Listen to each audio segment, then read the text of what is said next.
All right, so now that we have our animation blocked in here, we have our extremes, we have our key poses, we're ready to start exploring the idea of breakdowns, which is how one keyframe translates to another. So let's take a look at where we might need them. Here we have the look pose. That's fine. The look kind of works. We have this sort of stop and stare here, and this whole stop and stare might be a little bit too long. We might want to think about some other things we could do during this. But from here, we have our pose here where we come up in anticipation, and we can actually anticipate between our anticipations. We're kind of coming up here. What might look nice is in the middle here, rather than coming up right away, going down a little bit first. So what I could do is take a look at our poses, and we kind of just go straight from this pose into this rising pose here. We want to think of how we could exaggerate that, how we can push that a bit more. So since this character is kind of lurching forward and up, what might be good to do is in this pose, come about halfway, move it down and actually rotate it back slightly. So that way we have this idea of sort of stopping and then anticipating up. And the arms are coming up here. So what might be kind of nice is at first our arms come down. And this is going to give a bit more exaggeration between the poses by just creating a bigger distance in terms of the gap between them, visually, so to speak. So the idea there is by having them come down first, having this rotate backwards, we're kind of anticipating into the next pose. So I'm just going to adjust those, hit the S key really quick, and we'll just take a look at this. If we want, we can change the range to be between 100 here and our final one, which is 112. And we could just play these frames now to kind of see how this looks, or we could at least scrub them a little bit easier to get a feel for what they're looking like. Now, I don't want that to dip under the ground like it is there, so I'm going to want to experiment with that in terms of placement. I'm also going to turn on my auto keyframe over here, so as I'm making these adjustments, I no longer have to worry about setting the keyframe. And when I get to breakdowns, that's usually when I like to get that auto keyframe turned on. That way I have some support to help me out here. And what I might do is just tilt these arms a bit more like we have been in other poses. So they're going to come down, but they're also going to kind of tuck. And I might want to move the fingers. So that way we get this nice setup here. And I might rotate the wrist down a bit on both of these to get a better feel of that downward rotation. Just looking at how it's going to here. So we're kind of swooping and coming up. And I actually might rotate the head downward or the body downward now that I'm looking at it, because we kind of swoop up here. You'll see I need to change my arms a bit, but it might be better to go that route where we're looking down and then we kind of swoop up. So let's see if that looks better. Okay, that looks good. Arms in the ground though, so we'll lift that a bit more, and we'll keep these narrow since they go wide. And you want to kind of look for that, right? If we're going wide, then maybe being narrow first could be a good idea. And maybe even inward, so that way we can promote the outward motion. I do have to be careful, though, because the way this is currently transitioning, it is going under the ground.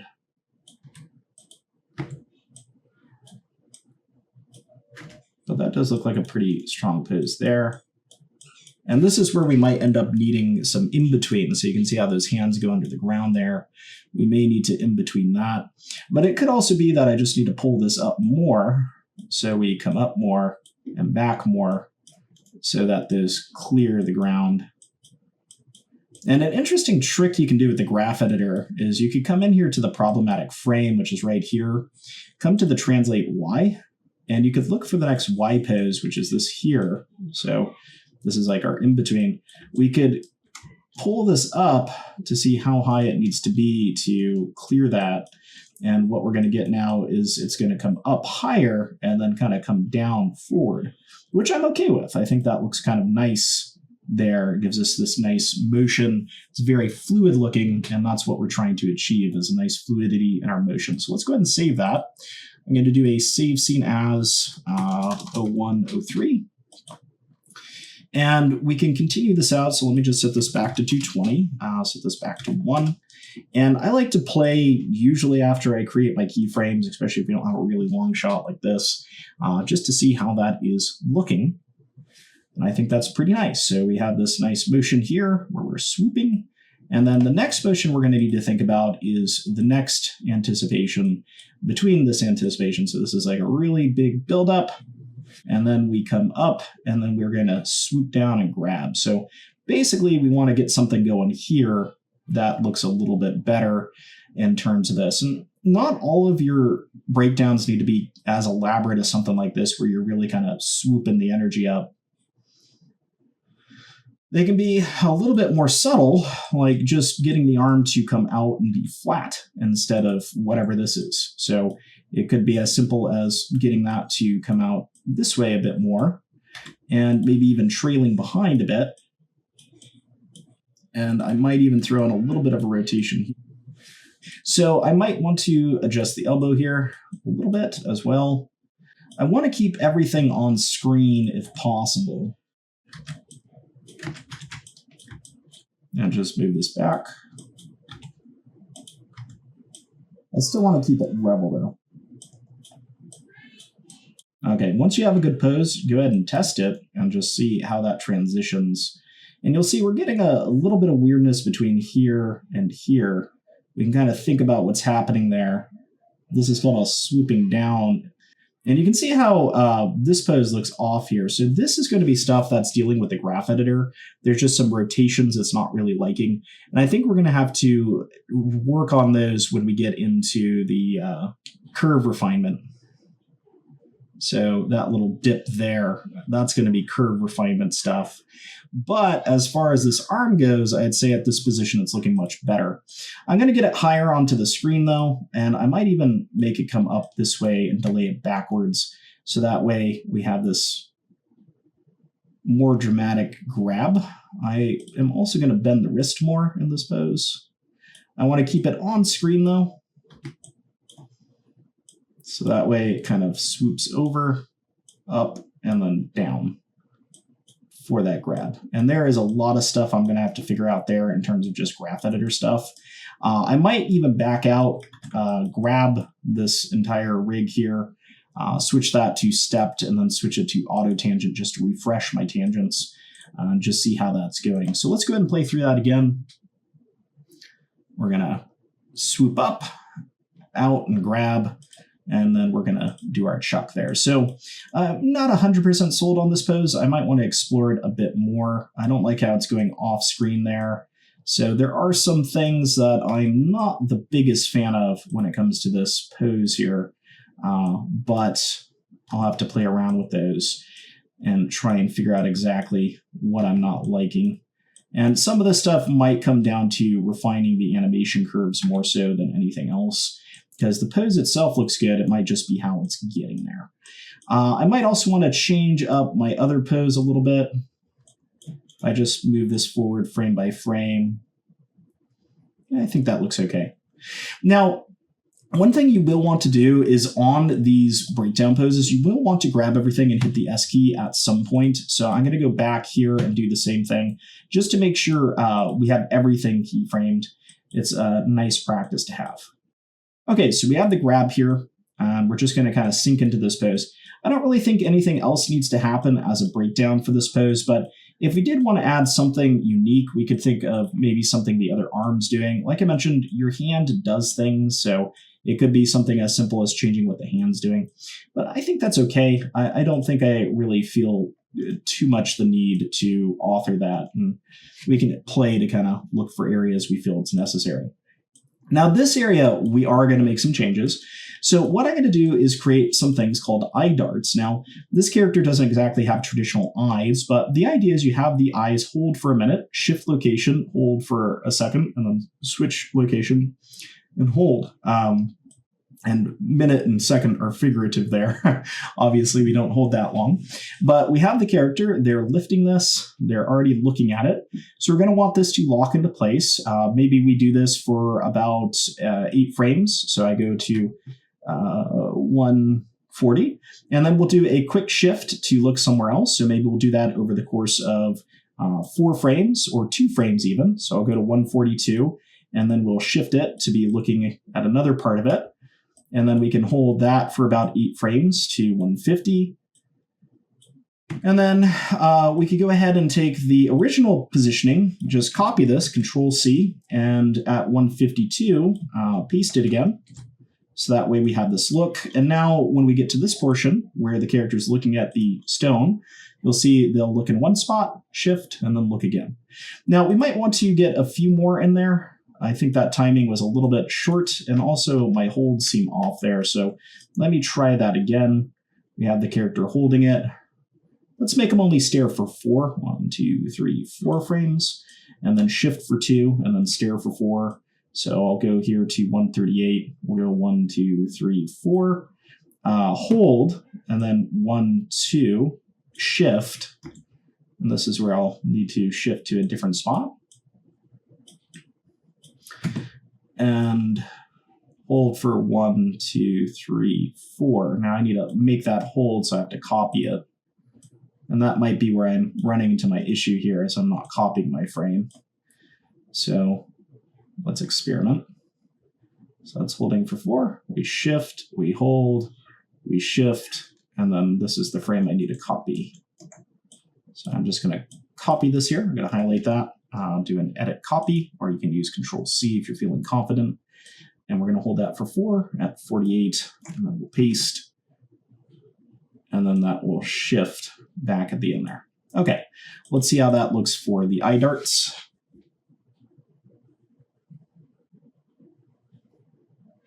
Okay, so that looked okay. It does look like we're kind of analyzing it. It's a bit quick, so it might not read as well as we might think, but I'd say it's okay. So if I were to take a bit more time with it, I might want to analyze that and refine it a bit more. I think maybe that last movement isn't necessary because we already have quite a few in there. So we have 1, 2, 3. And I think that 4th one we can get rid of. So let's explore that real quick. We'll just come into the head movement here. And this is the hold for the last one, and that's the transition away. So what I'll do is I'll copy this with Control-X to cut and Control-V to paste. So that way it's going to make that hold a bit longer. We have the initial hold here for 4, transition for 2. And what I might do is just expand these. So I'm going to move this so instead of holding for 2, it holds for 5, then come to the next one and do the same. So this time we're only getting 3 transitions. And I think that will give it a little bit better result.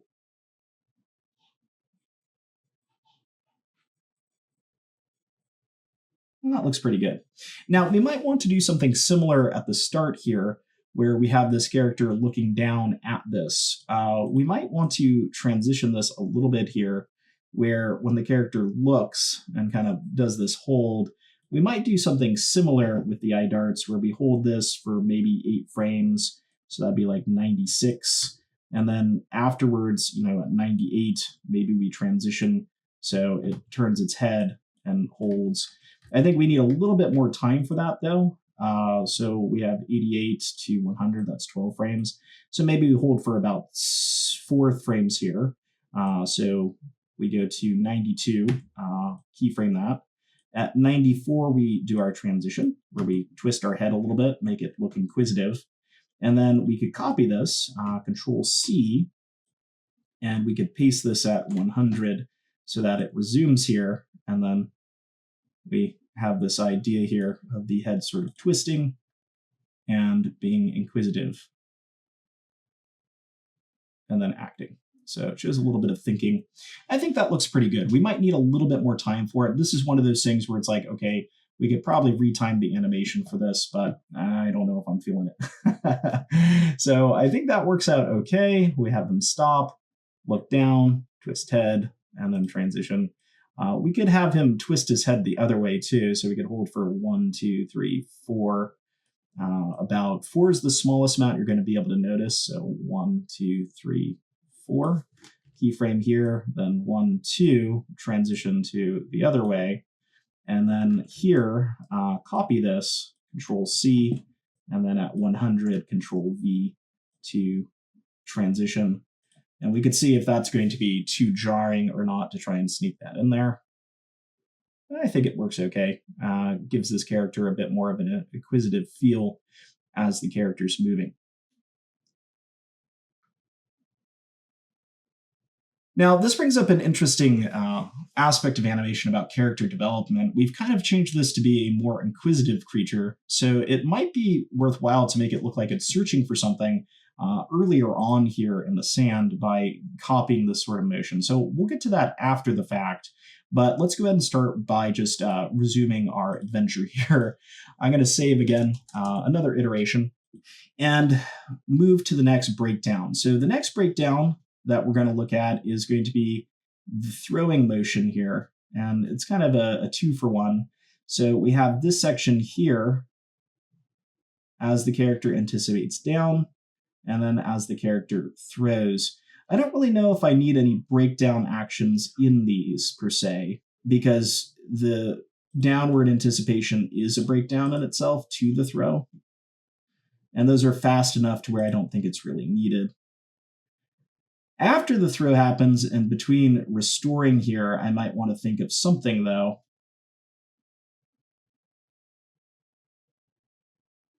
But I don't know if it's needed.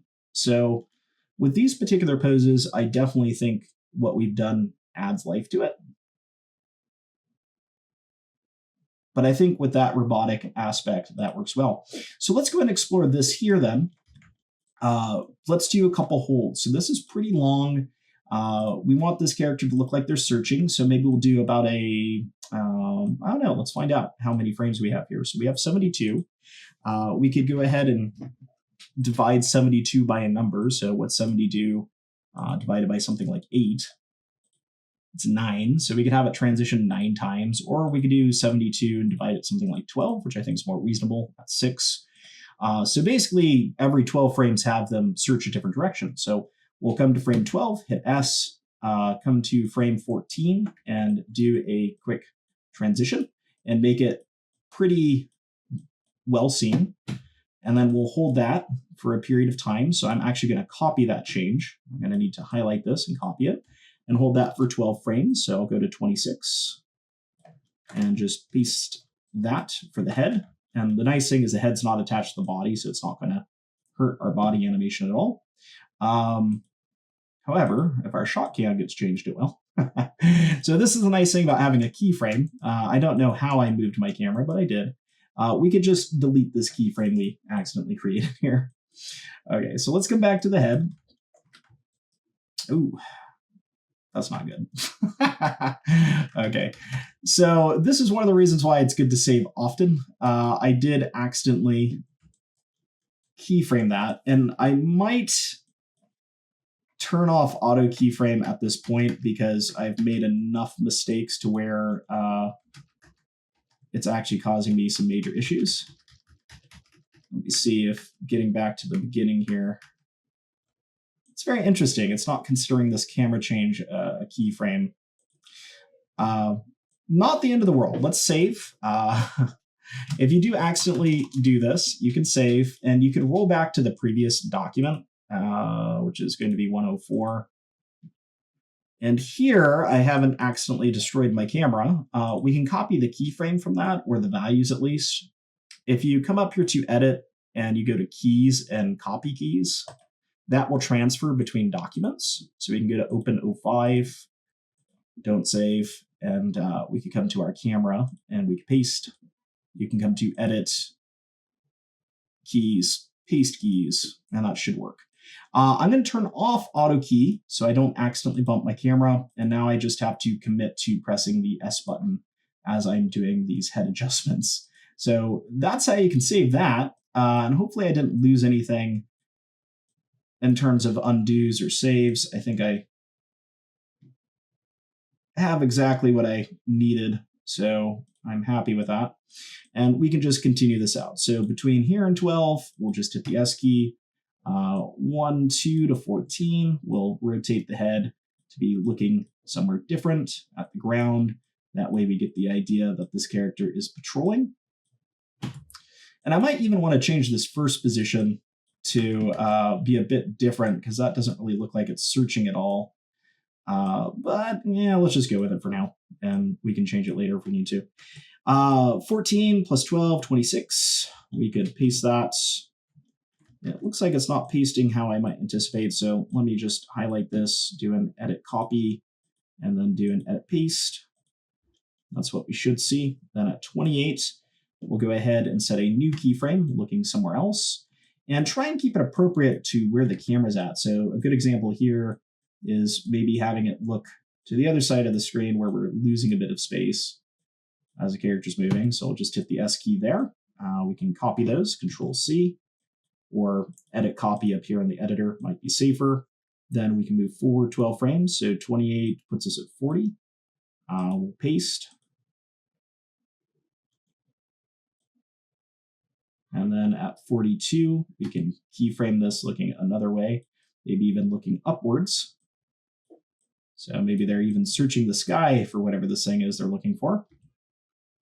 Then from 42 to 54, we could hit the copy and paste here. So you can do an edit, copy, edit, paste. And then after that, at 56, we could hit the S key, and we could change where it's looking. And we could decide if we want it to look straight here, which might be a good transition to copy here and have it be looking straight for this last stretch. And then that will transition us into the other looks. So you can see how this looks. Looks like the robot's searching. But the gap time between here and there feels too long. It feels too on purpose with the amount of time we've had going. So I might change that up again, just undo, and just take a look at the amount of frames I have between here. So I have 56 to 70. If I were to do my 12 frame iteration, it put me at 68, and then it kind of stares. So this actually gives us the perfect opportunity here to do some sort of other transition for this. So we're looking up, we'll go 58, we'll keyframe this and have it look elsewhere. We could even have it look up on the other side. So it just rotates its head slightly. So from that side to that side, we can copy this. So edit copy, and then we could come here to this one and do an edit paste. Oops. Okay. I think it was just transferring the tangents, which looks a little bit weird. And what we could do is we could copy that frame there. We could go 1, 2, and we could paste it. So that way we transition quickly to there, and then we have it transition down, and it notices the thing. So for this, I'm just going to take these again, set them to stepped, then set them to auto to clean those up. But what we should see now is basically several breakdown keyframes here of that head moving to give us a better idea of the transition.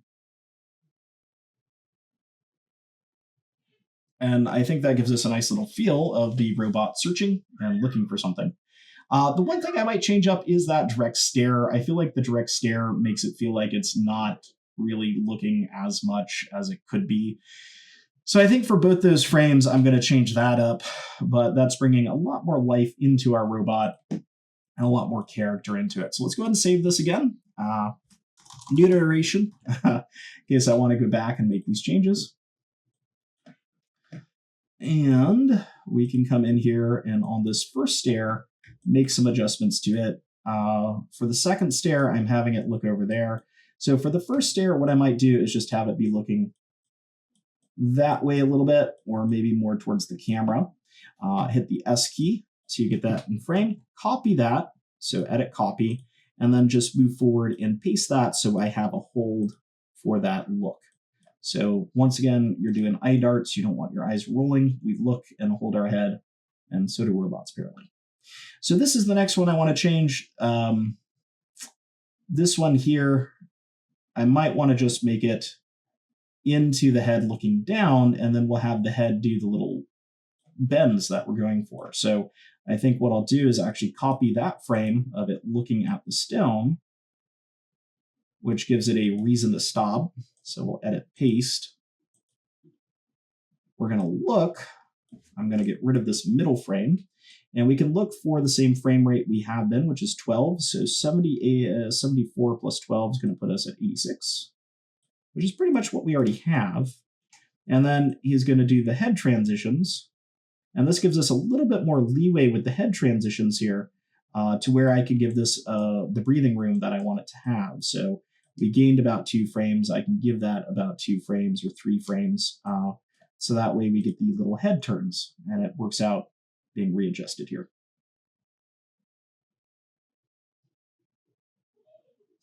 Okay, so looking pretty cool. I feel like this is looking a lot better. It's telling the story clearer, and we're getting what we're looking for out of this. I'll do a little bit more head work down here. We have the head, look there. It's going to arc itself down and throw, and then it's going to resume here and move forward. And as it moves forward, I might want to get one last little look in here where maybe we hold for 12 frames. So 96 plus 12 is going to put us at 208, which is going to be off screen. So we might break this down a little bit sooner, maybe around 204, hit the keyframe here, and actually maybe earlier. 204 is going to be where we want the transition. So I'll come 2 forward, and then here, maybe have it go back to searching. We could have it look there, hit the S key, just copy this, and then paste it. Oops, that was a mistake. Okay, so this is one of those things you have to watch out for with copying and pasting. What I essentially did was copy and pasting the rig. You want to make sure when you're doing your copying and pasting, you don't copy and paste outside of this graph editor. And that's where the issue occurred there. All right, so it looks like we're back to where we have that. Actually, it looks like it copy and pasted. Let me go ahead and do an edit copy here, but it looks like it deleted something along the way. So let me paste that. I'm grabbing the wrong control, and that's what it comes down to. I'm not grabbing the head control. Okay, so that's where the copy and paste went wrong. Be very careful with your selections, and there we go. All right. So that will give us one last transition here where the robot's looking down again and continues the story of our ever-searching robot here. So if we go ahead and check out our animation now, you'll see we have a lot more life in it. Our character's looking around. We have some nice looking motions here in terms of our breakdowns, and we're ready to transition into the final stretch here, which is going to be putting the finishing polish on these animations. So as a challenge, what I want you to do is continue your animation journey here and go ahead and add breakdowns and in-betweens, and consider the various things that I went over in this section, just in terms of how you can make your breakdowns a little bit more exaggerated by going in the opposite direction of where they're about to go. If it's an outward pose where the arms are sweeping out, consider keeping them narrow inwards, things like that. And also thinking about eye darts and what the head's doing and how you can give a little bit more character to your character. So give that a shot, and then we're going to take a look at further refinement in the next section by taking a look at our initial curve refinement and adding in something called moving holds. So let's go ahead and save if you haven't, and then we'll go ahead and resume in the next section.